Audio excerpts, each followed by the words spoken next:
Good afternoon, friends. Welcome to this session on gender, caste and class. The topic of discussion today is relevant to the students of Masters in Sociology program who are doing MSO 004, Sociology in India.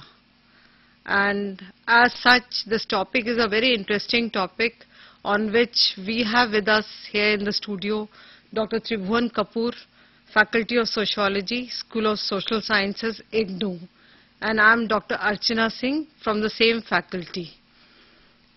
Now, before we begin the topic on gender, caste and class, I will introduce you to the major concepts which are gender, caste and class. Now, as students of sociology, you have been reading a lot about social stratification or social inequality in society. What is the criteria on which society distinguishes between one class of people or one category of people from the other? Gender, caste and class, all three are forms of social stratifications. And as such, gender is one of the oldest form of social differentiation between men and women. And this is a stratification which cuts across caste and class both in societies. Now, within this broad social hierarchy of caste and class, when we discuss gender, it is something which affects people who are from any class of society or who are any category of society. And when we talk about gender, then we have to consider the way society discriminates between what is male in society or who is male in society and who is female in society. And I will describe to you all these concepts and ideas about what gender is and how it is related with caste and class. So let me explain what is gender first, because then I will follow with what caste and class are and how, in what ways these other two social stratifications are interlinked with the gender issue. Now, when we talk about gender, there are several factors such as material factors, factors like division of labor in society, the way in society social institutions are there which distinguish or discriminate between male and female. The very process of socialization creates a hierarchy between men and women in society.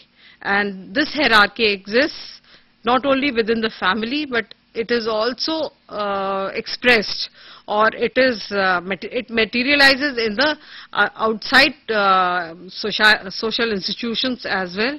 We find it in the realm of wage labor, in the realm of the political structures in society.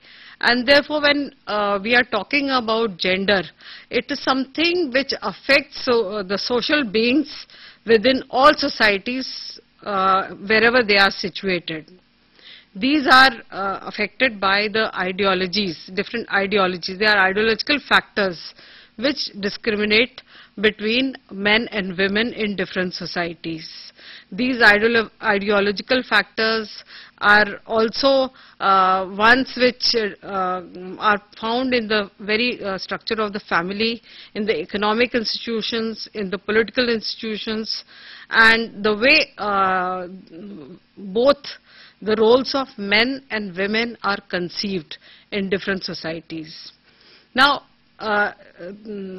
gender is also affected by religious factors as well, and religious factors such as the rituals and customs of any society, they bring out this difference between men and women in the way the different rights are associated with discriminating between the male child and the female child. Now, all these factors are very, very social factors, and as such, as I explained to you that gender is something which is most enduring kind of social differentiation found in societies. Age was one, because men in even the most primitive societies, we find that roles are divided according to certain age groups or status groups, or for example, gender-wise also. Men have different roles to perform and women have different roles to perform. But when we are talking about gender, it is something which is not only different between men and women in one society, but it is something which pertains to different societies, different cultures and communities at not only one period of time, but at several periods of time.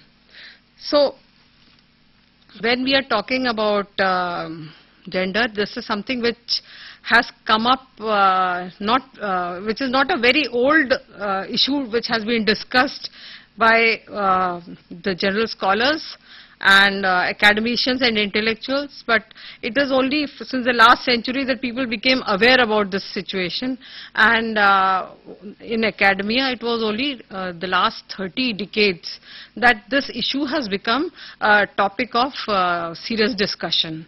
And as a topic, it is something which is very political in its nature, because as such, the very fact that women are coming out and there is so many aspects which are changing in their lives as well as in society as such. So broadly, the very issue of the status of women in different societies, how it is being affected by these changes, as well as the notions, the traditional notions of what a woman or what a man should be like. So in this sense, gender intersects other social divisions like caste and class, race and sexuality. And the meanings of masculinity and femininity also therefore change from one culture and society to another culture and society. Now, when we are talking about different societies, we must also express this fact that when we are talking about gender, we are referring to the concept of gender not in a biological manner as the term sex is considered to be. Sex is a biological term which is applied to distinguish between men and women, and it is something which is same. It is anywhere in the universe. Whether you go to the Antarctica or to America or to England or to India or any other country or any period of time, the difference, biological difference between men and women is same. But when we are talking about gender, it is a sociological difference between men and women that we are focusing upon. So gender is something which is not very stable topic, in the sense that it keeps changing through periods of time. It is political and it is very, very sort of plural. There are very many dimensions to the concept of gender. And as such, gender itself also covers the issues of ethnicity and class. Now, before I talk about gender as how the sociologists have defined it, one can say that gender is something which can be defined as a notion that offers a set of frameworks within which the social and ideological constructions and representations of the differences between male and female is expressed or is explained. And here I will also explain that the UNESCO document on the need of women, it gives the International Labour Organization's definition, which refers to gender as something, as a difference, social difference between men and women, which are learned behaviors. for example, it's not that men and women are born with this kind of status or categories or kind of characteristics that comes under the gender issue. But it is something which is learned. As a girl, a child is learning through the process of socialization what are the ways in which she is a social being in that society, to adjust with the norms and customs and traditions within the family and then outside of the family. And the same way, the male child also learns what it is to be a boy in a society, what it is to have a certain status in society as a male person, and both of them, the male and female, are within the cultural context in which they are born. So it is culture specific, it is time specific, and something which is affecting the life of all human beings living in any society. As a learned behavior, gender is social construction. Now, when we are talking about gender in this sense, we are very sure that gender is something which is very closely linked with the power structure and the economic structure and relations within a certain within the society.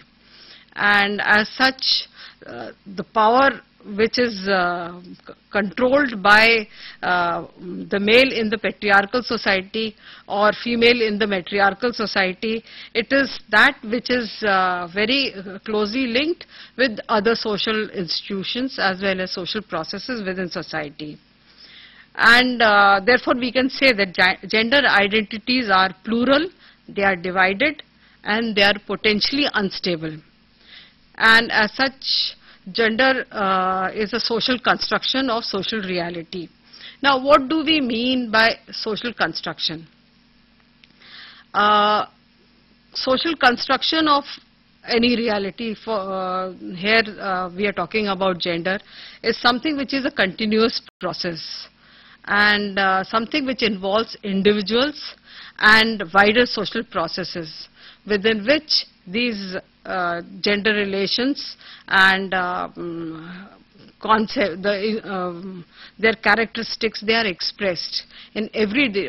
Social construction is the way everyday sense is made out of any social reality.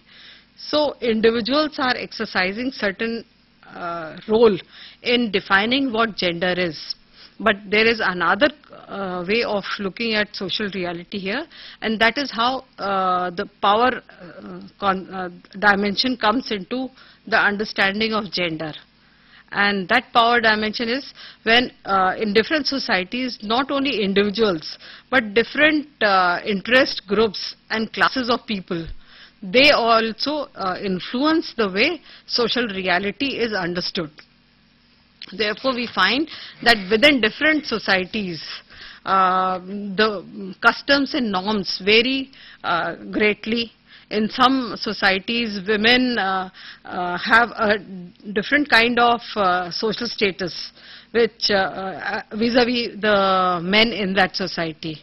And all these, the way the customs, traditions, and values of that society, they affect the status of women in that society is socially constructed.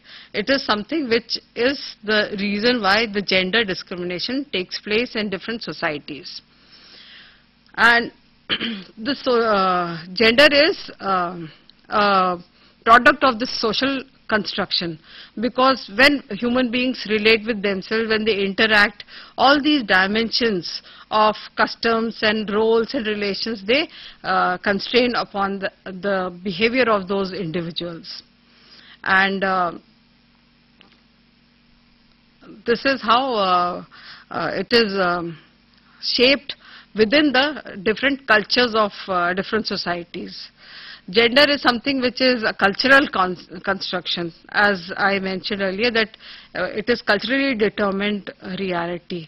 It is not something that within an Indian, for example, in the Indian society itself, the way gender is perceived in the north of India may not be expressed in the same way in the south of India, or east of India or west of India. Every community has its own culture and customs and values, so which influence the relationship of individuals in that society and the processes that take place in that society.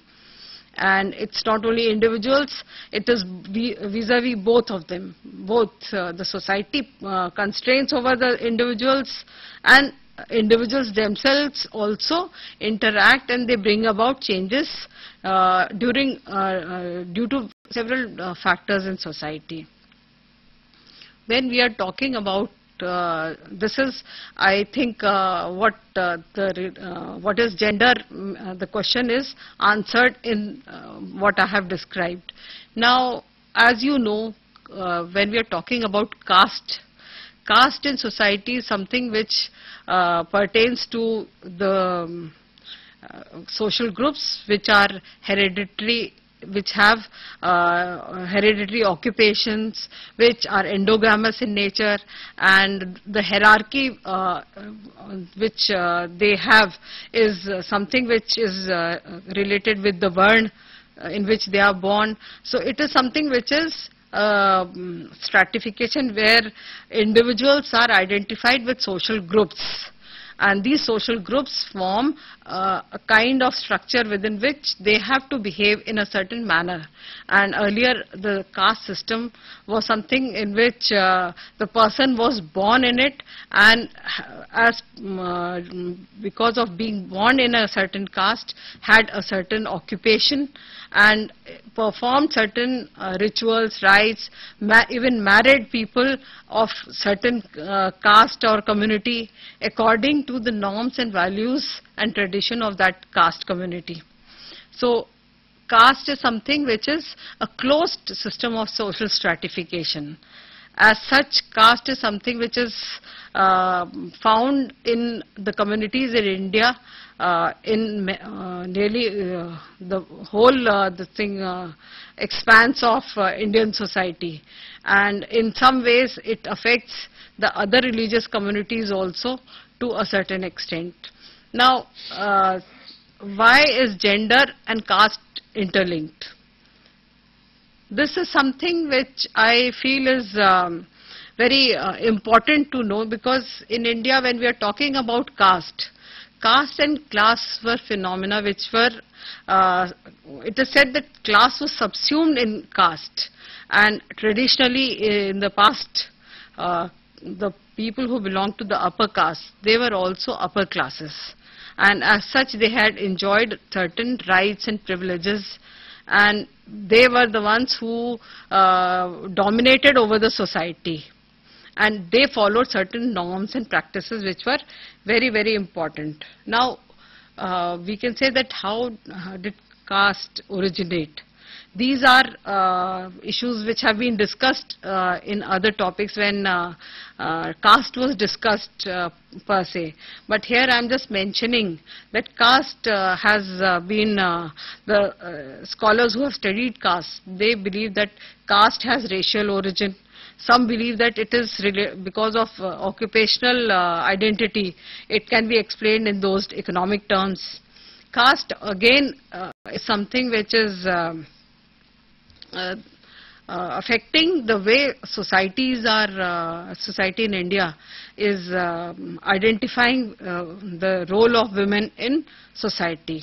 And that is because when we talk about caste, we have these dimensions of power, of dominance and hegemony. Now, when scholars are talking about caste, especially the Indian scholars, they have been consciously or unconsciously taking one of the two positions.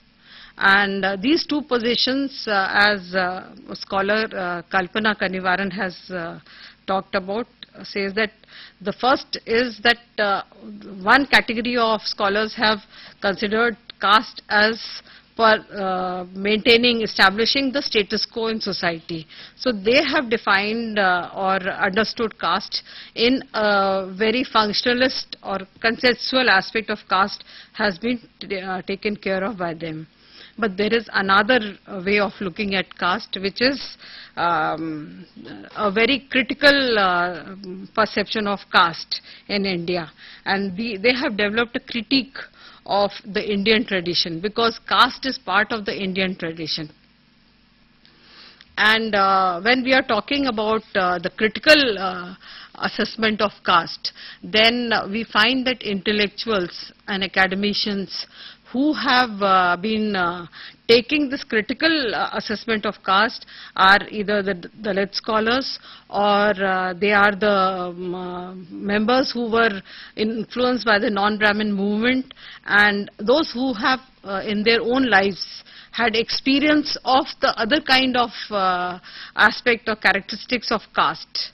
Now, Kannivaran says that the only place where caste has very strong links with gender is in the way the sexuality of women is controlled within the society. Now, caste, why does caste want to control the women and their sexuality?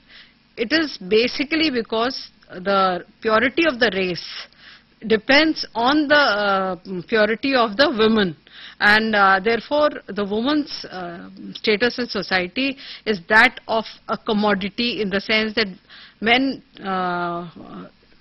are controlling her rights over herself, and they are exercising certain powers and dominance within the family and the community or kinship, and as such that community is the caste community. The control over the woman's sexuality is expressed in the form of very complex and complicated rules of marriage. And endogamy, that is marriage within one's own community, is a very, very important aspect of caste society. Endogamy and hypergamy. Now, hypergamy is that the practice where a woman marries a person within her own caste or a superior caste to her own. She cannot marry somebody who is below her caste. The idea or the notion is to maintain this purity of race and the purity of the caste system itself, because the stakes are very high in the paternity or the offspring who is born to the woman. So in this sense, Lerner says that in caste society, the marriage pattern was such where the male members control the women and the exchange of women, and it is here that which antedated the patriarchal society which is found in caste societies in India, because the women were exchanged from one caste to the other depending on certain characteristics which are related with hypergamy, and endogamy are something where they have the idea is that not to go beyond a certain point when marriage relations are considered.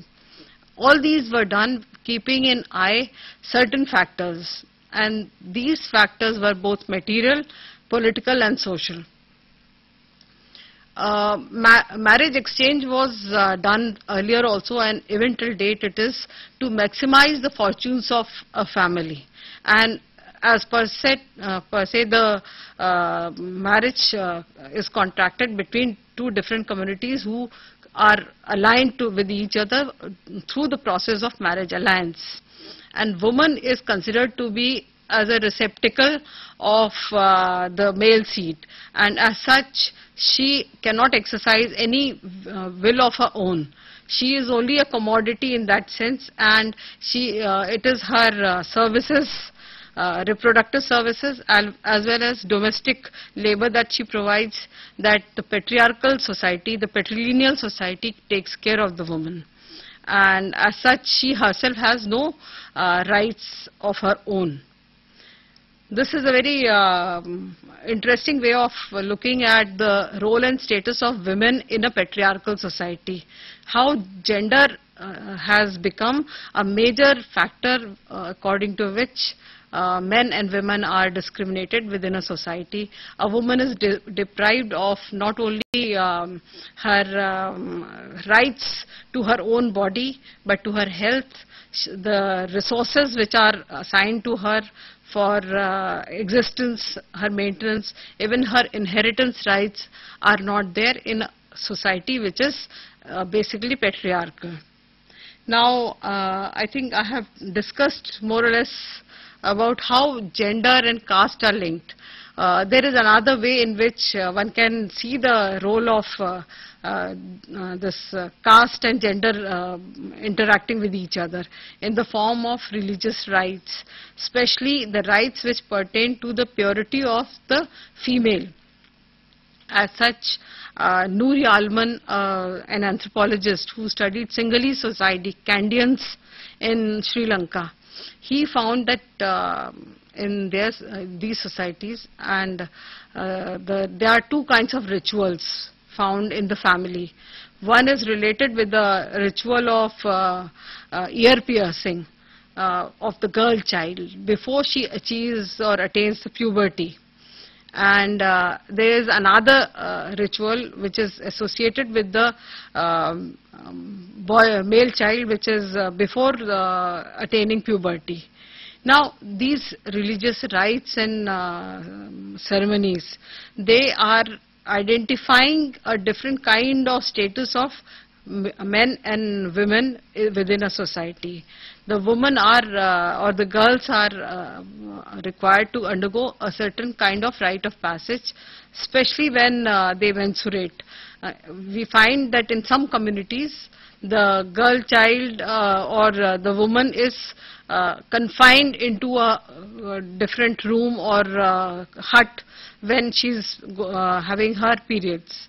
So it is considered to be something which pollutes the society, and as such they also believe that by confining her into a certain space, she is being protected from the demons and other evils that may affect her purity.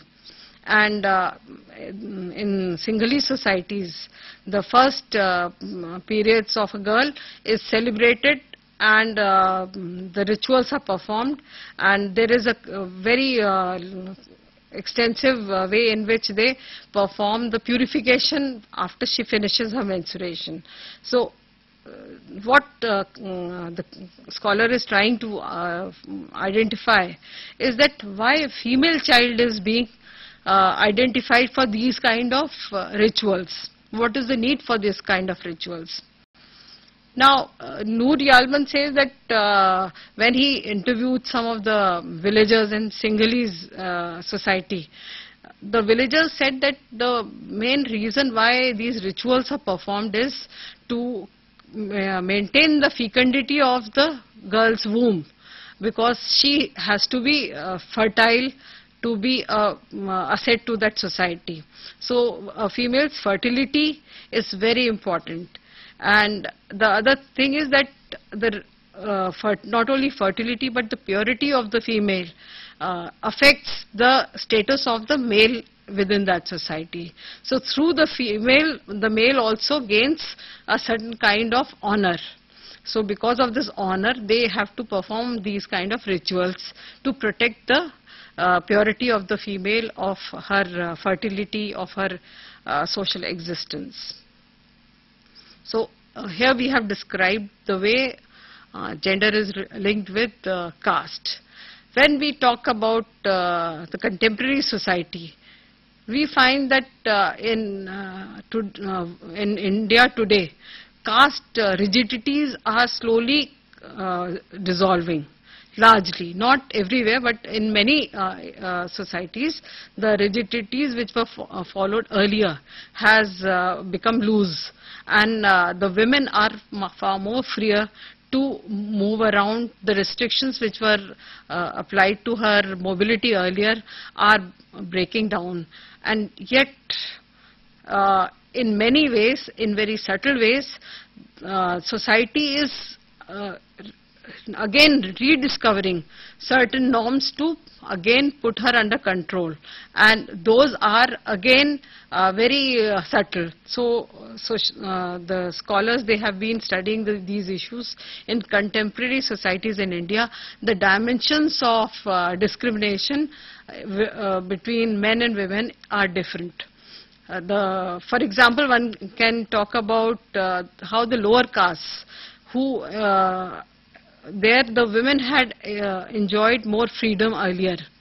But slowly, because of this Sanskritization process, where they adopted the customs and rituals of the upper castes, they found that the women, they were slowly confined to the homes. Now, once they were confined to the homes, the status of the family as such improved. But the women themselves, they became domesticated more, and the freedom that they had enjoyed earlier became restrained. It did not give them any higher status or powers themselves, but the male of their society enjoyed a certain status within that village community, where they had stopped the movement of their females. The same thing is seen as another sociologist, Professor Andre Bittai, talks about. He says that generally when a community or caste prospers, they first remove the women from manual labor. Secondly, they themselves remove themselves from manual labor, and from cultivation work, they move to supervisory work. And in this sense, the status of their community becomes much better within that society. But the women, they lose their powers even further, and across caste, across class, the status that women enjoy is secondary, and it is something where it cuts across all the classes. Now I suppose I'll request Dr. Kapoor to further explain the... Thank you, Archana. I think you had given a very nice and detailed picture of gender, caste and class. I as myself would like to sort of introduce some of the problematic areas within these categories, these concepts. And these concepts are not in themselves very clear. They have their own problematic side. For example, if we take the issue of gender, which Archana has pointed out, involves sexual differences and cultural differences. Sex refers to the biological differences between men and women, and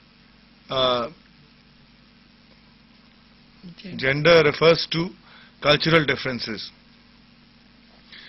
Now, what happens with these differences? There is a hierarchy, as Archana pointed out. There is a hierarchy in these areas, and one of the first areas, the first casualties of gender, the female gender, is in the field of education.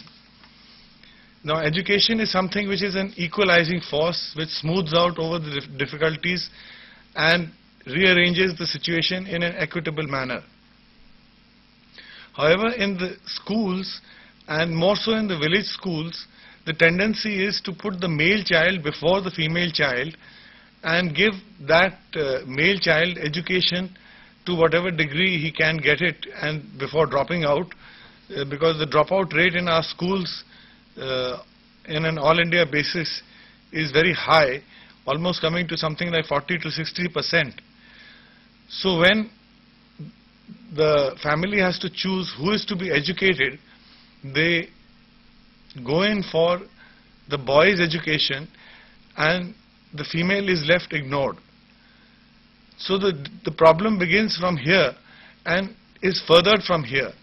If the differences between the men and the women, the boys and the girls, are going to be accentuated systematically and systemically, then the situation changing would be very difficult. But today, when we find that after many thousands of years, there still is a system of dowry which is prevalent in our Indian society, Yes, of course, there are some communities in which the dowry is reversed, where the woman pays the bridegroom price. But normally, the bride has to keep on paying this kind of dowry. Her family has to keep on paying this dowry, which is a transaction which is negotiated and demanded. And were it a single time issue, it would still be perhaps less pernicious than it is today, because dowry is a lifelong transaction. On every festival, every time the woman goes home, any time the money is required, her family is supposed to raise the funds and pass it on to the son-in-law, and or to the, if it's a joint household, to the head of the household. And this makes living in a marriage a nightmare for a woman, because she is always thinking that she is being exploited, and she has already made that final step of getting married, so she cannot get out of it also. Perhaps these gender differences are also responsible for the number of divorces which are increasing worldwide, including India. Now, another problem related to gender is the fact that children of the female sex are made to go and work in the kitchens and in the mansions of the richer people. Even when they are children of 6 or 7 or 8, they have learned how to cook chapatis and make dal and run errands, and that is supposed to be their future. So naturally, the thought comes to mind that if they are not qualified at all, if they are not qualified to take up a job, to be independent, then they would have to be dependent on someone. And being dependent on someone means that your value is much lower than the person who's your husband. You are conditioned into believing that husband of yours, who is got his own faults, his own human inclinations, is supposedly and deemed to be a god, and the woman is supposed to be a pativrata. So raising at one end the status of the woman to almost a goddess is one thing. On the other hand, commodifying is another thing. And this commodification does not restrain itself to the family alone. It goes on to the whole of the society. Because, for example, in the cases of the newspaper advertisements, in the magazines, in the films, women are again given a very secondary role. So the question is, how is one to get out of this situation? And whether it is at all possible, and what would be the time framework. These questions have yet to be addressed in a manner in which some change is noticeable. And in the midst of all the other problems which are there, which have been raised by the politics, the economics, the geography, and the international relationships, such problems which are the daily problems of the people in the city and the people in the country are largely left ignored. So I would make a plea with the government that they should take up the gender issue a bit more seriously and persist in it, and start with making sure that the women send their daughters and the men send their daughters to school and keep them there as long as possible, instead of just thinking that they can do nothing. Another area in which this gender divide is enforced and the hierarchy is enforced is that of child marriage. At a certain point in time, a marriage takes place of a boy and a girl who maybe have not even reached puberty, and the transactions of dowry start right then. So these areas are very difficult to deal with unless the family wakes up itself, unless there is an inner awakening amongst the people of the society, in which someone who does not have the money to give the dowry, or someone who does not want to give the dowry and wants to go according to the secular tradition which is being followed in the world, would be able to do so. But the hands are tied of the men and the boys, because they have been conditioned and socialized into thinking in such a way that they would have to really be reprogrammed or deconditioned before they would think that taking dowry is anything, it's unfair. They have been conditioned into thinking that you will get married, your wife will cook for the family, and the dowry, for any reason or every reason, at every festival, every time the mother-in-law appears, would be something substantial. So many problems have taken place, so many crimes have taken place over this, that this has been given a new name. It's been called dowry deaths. It's a specific category of deaths in which the woman is treated atrociously, burned, buried, cut up, murdered, and all these symbolic acts which are reported regularly in the newspaper show that the respect for women and the consideration of their Vedic status, which is that of goddesses, and also the mantras which are recited around the fire, in which there is mutual fidelity, there is mutual help, there is mutual kindness, there is mutual compassion, all of these are invoked, are all in a sense not coming to the realization. My plea is that the education system has to take care of this, because both the boys and the girls need to be told that these inhuman practices, these atrocities must end and must reduce themselves drastically before we can call ourselves an enlightened civilization. Now I will ask Archana to sort of say something and to wind it up, because we are got about 3-4 minutes left.